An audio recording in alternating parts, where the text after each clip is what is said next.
رسول کریم. برادران کرام، قرآن مجید میں اللہ تعالیٰ نے فرمایا ہے یا اعوذ باللہ من الشیطان الرجیم یا ایھا الذین آمنوا اتقوا اللہ وکونوا مع الصادقین. کہ اہل ایمان تقوی کی زندگی اختیار کرو اور صادقین کے ساتھ رہو. صدق کا درجہ جو ہے آپ نے سنا ہوگا، ابو بکر صدیق رضی اللہ عنہ. صدق کا درجہ بہت بڑا درجہ ہے. ولایت کا سب سے بڑا درجہ جو ہے وہ صدق کا درجہ ہے. اللہ تعالیٰ جیسا بڑا ہے اور جیسا عظیم الشان ہے اور جیسی اس کی کبریائیت ہے اور جیسے اس کی عظمت و جلال ہے، ویسے ہی اس کی بات کی اہمیت ہے، عظیم فائدہ ہے اور اس میں دونوں جہاں کی کامیابی ہے. انسان کو بدلنے میں صحبت سے زیادہ مؤثر کوئی چیز نہیں. یہی وجہ ہے کہ رسول اکرم صلی اللہ علیہ وسلم نے فرمایا من سکن البادیہ فقد جفا. جو کسی گاؤں میں سکونت اختیار کرتا ہے وہ اپنے اوپر ظلم کرتا ہے. گاؤں میں رہنے سے ہر وقت چاروں طرف سے غیبتیں سنتے رہتے ہیں، جہالت وہاں بہت ہوتی ہے، عورتیں بے پردہ پھرتی رہتی ہیں، وہاں اکا دکا پردہ بھی بمشکل ملے گا کسی جگہ. گھروں میں عام آنا جانا ہے. تو گاؤں کی جو زندگی ہے اس کو رسول اکرم صلی اللہ علیہ وسلم نے فرمایا اصل میں کیا ہے، وہاں صحبت کی اچھی صحبت نہیں ہے. وہاں گناہوں کی صحبت ہے، اللہ سے بے خوفی کی صحبت ہے، عذاب قبر کی کوئی یاد نہیں، جہنم کی کوئی یاد نہیں.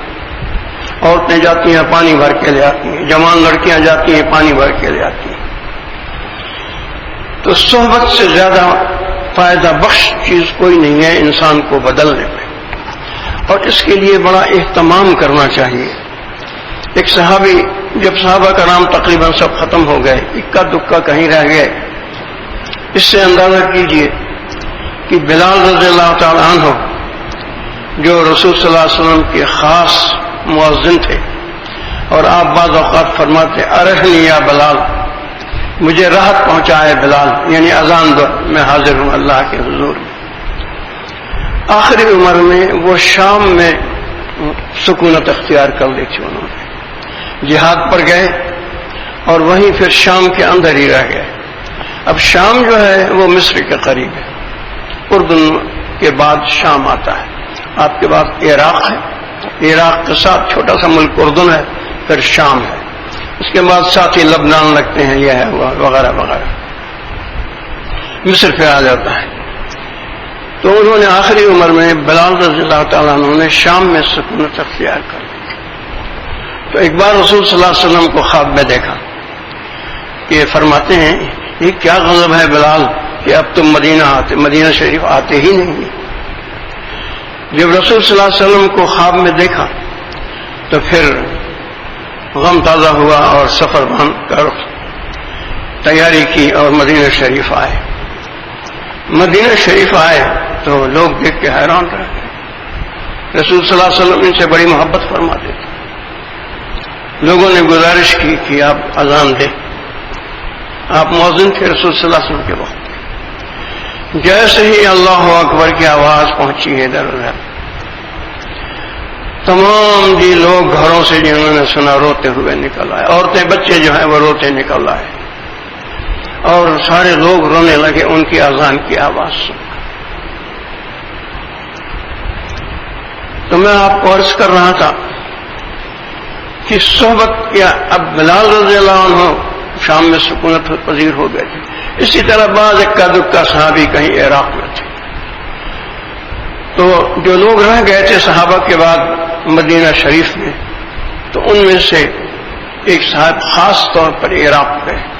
ایک صحابی تھے مشہور، ان سے وہاں پر تھے، ان سے ملنے کے لیے، کیونکہ عراق آپ نے بھیجا تھا ایک قاری صحابی کو وہاں لوگوں کو قرآن مجید سکھانے کے لیے، اور ان کے گرد بہت مجمع رہتا تھا عراق کے اندر. اور یہ ہم لوگ جو پڑھتے ہیں قرآن مجید، جو قرات ہے عاصم بن نجود کی، جو قرات کے 7 اماموں میں سے ایک امام ہیں، یہ عراق کے اندر تھے، عاصم بن نجود. اور ان کے جو بیٹے تھے سوتیلے، حفص، ان کے 2 شاگرد تھے. تو ان میں سے حفص کی روایت ہم پڑھتے ہیں. اس میں امام عاصم بن نجود کے رحمۃ اللہ علیہ کے نزدیک جو امام حفص کے سوتیلے باپ بھی تھے، یعنی امام حفص کی ماں سے شادی کر لی تھی عاصم بن نجود رحمۃ اللہ علیہ نے بعد اپنی بیوی کے وفات کے. تو امام عاصم بن نجود جو کہ استاد تھے امام حفص کے، جن کا ہم یہ روایت قرآن مجید پڑھتے ہیں، اس کا دوسرا نام ہے روایت حفص ہم جو پڑھتے ہیں. اس میں اختلاف کیا ہے انہوں نے اپنے والد سے، اپنے استاد سے. امام عاصم بن نجود رحمۃ اللہ علیہ کے نزدیک بسم اللہ الرحمن الرحیم قرآن شریف کی ایک آیت ہے. تو اس طرح سے 114 سورتوں میں 113 سورتوں کے ابتدا میں بسم اللہ ہے. تو 113 سورتیں ایک آیتیں زیادہ ہو جاتی ہیں قرآن مجید. اور امام حفص کے نزدیک یہ صرف ایک برکت کا کلمہ ہے، آیت شریفہ نہیں. تو ان کے اعتبار سے 113 آیتیں کم ہو جاتی ہیں قرآن مجید. یعنی ایسی ایسی حیرت کی باتیں ہیں کہ امام حمزہ جو چھٹے قاری ہیں، ان کے نزدیک سارا قرآن مجید بس ایک آیت، صرف ایک آیت ہے سارا قرآن مجید. امام حفص کے امام حمزہ رحمۃ اللہ علیہ. تو وہ گئے خاص طور پر عراق، ان سے ملاقات کی. کہنے لگے کس لیے آئے ہو، کیا مقصد ہے؟ کہنے لگے آپ کی ملاقات کے لیے آئے ہو. کہنے لگے کوئی اور مقصد تو نہیں ہے؟ کہنے لگے نہیں، صرف بس آپ کی ملاقات کے لیے. تو دیکھیے جو ہمارے بڑے تھے جن سے ہمیں سبق لینا چاہیے، یہ لوگ اتنی دور سفر کرتے تھے کیونکہ صحابی کا فیض بے انتہا ہوا، ان کے مرتبے کو کوئی نہیں پہنچ سکا. بعد صحبت کا فیض حاصل کرنے کے لیے کہاں مدینہ شریف اور کہاں عراق، اتنا سفر کیا انہوں نے. دوسری چیز جو بہت ضروری ہے، رسول صلی اللہ علیہ وسلم نے فرمایا کہ نعمتان مغبونان فیہما کثیر من الناس الصحت والفراغ.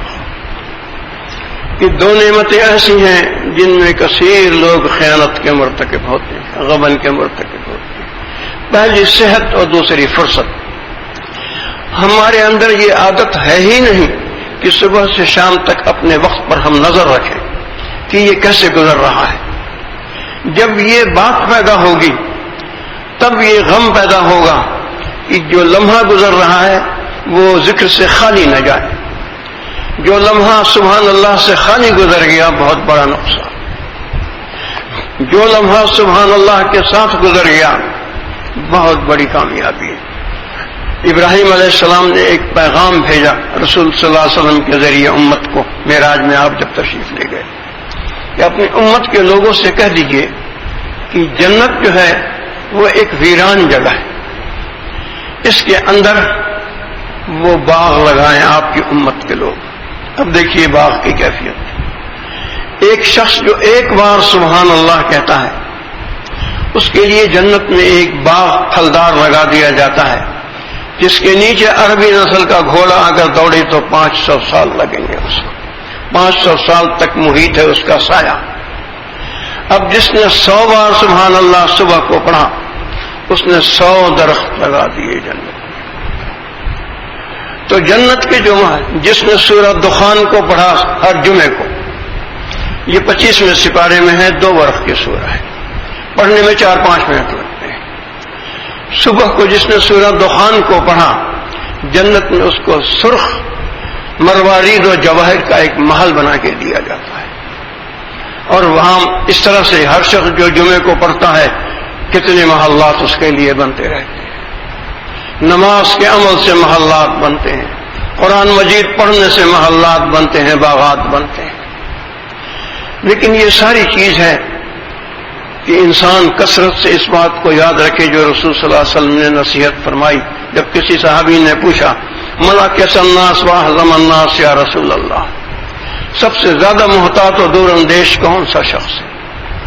آپ نے کسی عمل کا ذکر نہیں کیا، صرف یہ فرمایا اکثرہم ذکر للموت و اکثرہم استعدادا للموت اولئک الاکیاس ذهبوا بشرافت الدنیا و کرامت الآخرہ او کما قال علیہ الصلوۃ والسلام. کہ جو کثرت سے اپنی موت کو یاد کرتے ہیں اور کثرت سے اس کے لیے تیاری کرتے ہیں یہ لوگ سب سے زیادہ دور اندیش و محتاط ہیں. جب دنیا سے جائیں گے تو ساری شرافت ان کے ساتھ ہوگی. جنت کے فرشتوں کے ساتھ خوشبودار کفن پہن کے جائیں گے، اور وہ جنت کے فرشتے 500 جنازے کے ساتھ چلتے ہیں قبر تک. اور کرامت آخرت کی کہ وہاں بھی جنت کے فرشتے آئیں گے ان کے استقبال کے لیے کہ اصحاب الجنت یومئذ خیر مستقر و احسن مقیلا. حشر کے دن جو اصحاب جنت ہے خیر مستقر کہتے ہیں جگہ کو، بڑی اچھی جگہ پر ہوں گے. اور اللہ جس کو خیر کہے پھر اس کی کیا بات، اس کے جمال کی کیا بات. احسن مقیلا، اور بڑی اچھی مسرت آمیز باتیں کر رہے ہوں گے آپس کے اندر. لیکن یہ موت کے یاد سے، نیک صحبت سے اور مجاہدے سے. فرمایا اللہ تعالیٰ نے والذین جاہدوا فینا لنہدینہم سبلنا، جو لوگ مجاہدہ کریں گے ان کے لیے ہم اپنے راستے کو آسان کریں گے. اب آپ کو میں 2 باتیں بتاتا ہوں، اس کے بعد میں چاہتا ہوں ختم کروں بات کو. ایک ہوتا ہے نور ولایت اور دوسرا ہوتا ہے نور نبوت. رسول صلی اللہ علیہ وسلم کو اللہ تعالیٰ نے نور نبوت عطا فرمایا تھا، تبھی وہ نبی بنے. ورنہ اگر اپنی کوشش اپنی عبادت سے لوگ بن سکتے تو بنی اسرائیل کے لوگ ان کی عمریں بہت ہوتی تھیں، 500 سال عبادت کرتے تھے وہ غاروں میں جا. تو یہ نبوت ایک وہابی چیز ہے، اللہ تعالیٰ کی طرف سے ملتی ہے، یہ کسبی چیز نہیں ہے. کوئی عبادت کرے خود نبی نہیں بن سکتا.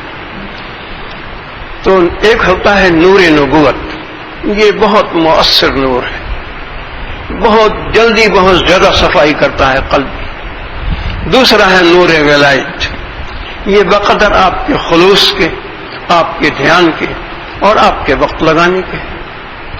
اب جب ایک انسان کسی سے بیعت ہوتا ہے کسی بھی سلسلے میں اور وہ پیر معتبر ہے، فنا و بقا سے گزرا ہوا ہے، ضروری نہیں کہ وہ قطب ہو ولایت کے اندر، لیکن معتبر ہو، فنا و بقا سے گزرا ہوا ہو.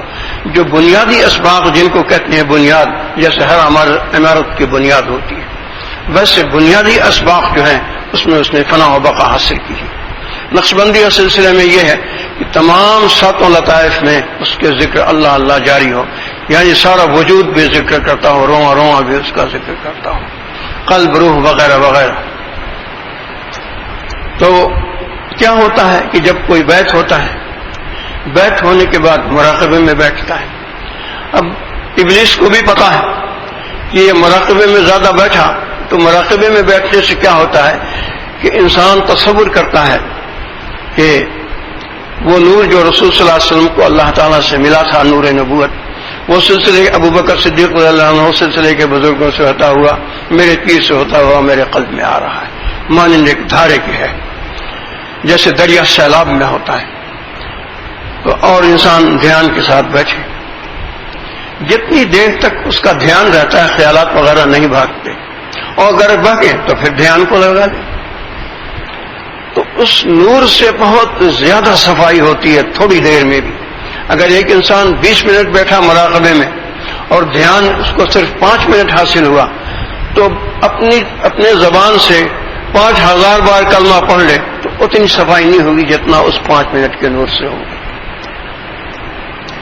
اس لیے جو ابلیس ہے وہ بڑا جانتا ہے ان رازوں کو، تو وہ بیٹھنے نہیں دیتا مراقبے میں. لوگ بیعت ہونے کے بعد ان کو مراقبے میں بیٹھنے سے بڑی وحشت ہوتی ہے، بیٹھتے ہیں، اس کے لیے وقت فارغ نہیں کرتے کہ یہ کیا لیے وہ تنہا بیٹھے ہوئے ہیں، ایسے کیے ہوئے ہیں.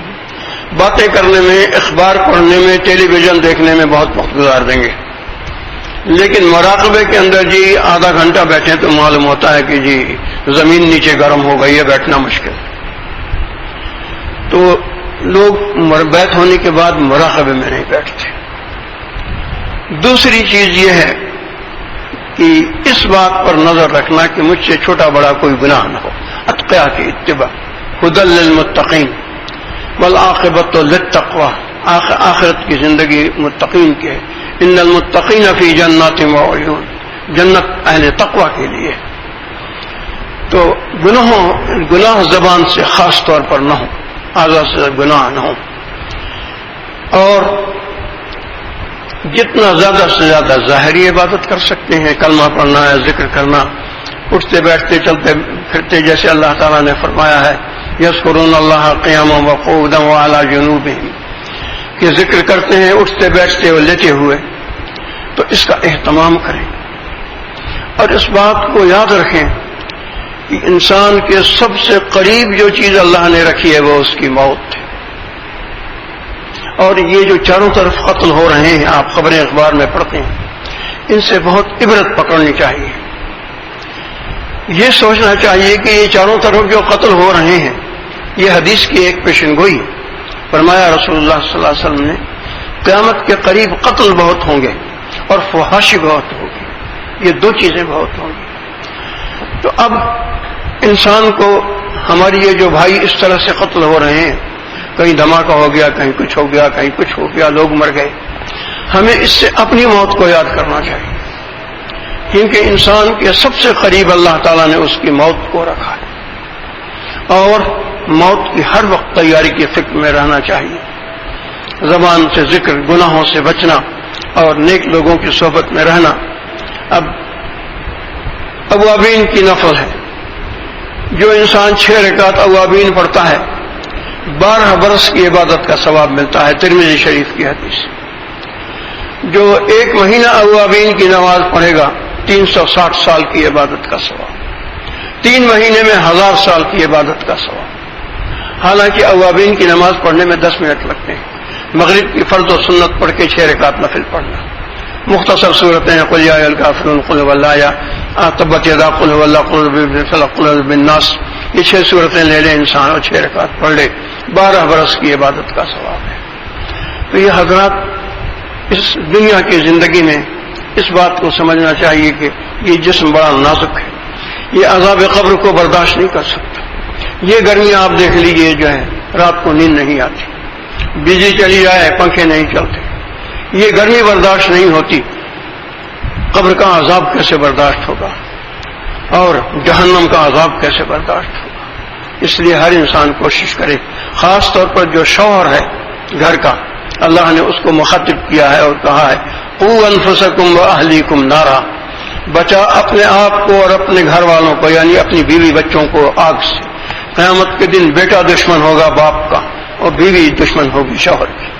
سبحان اللہ وبحمدہ، سبحانک اللہم وبحمدک، اشہد ان لا الہ الا انت استغفرک۔ اللہم صلی علی سیدنا محمد وعلی آل سیدنا محمد وبارک وسلم۔